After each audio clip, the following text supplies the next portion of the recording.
فرمایا الرجال قوامون علی النساء کہ اللہ نے مردوں کو عورتوں پر حاکم بنایا ہے۔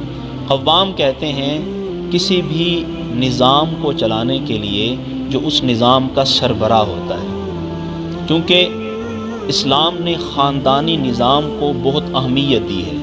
اب ایک خاندان ہے، میاں بیوی ہیں، ایک نظام چلانا ہے نیا۔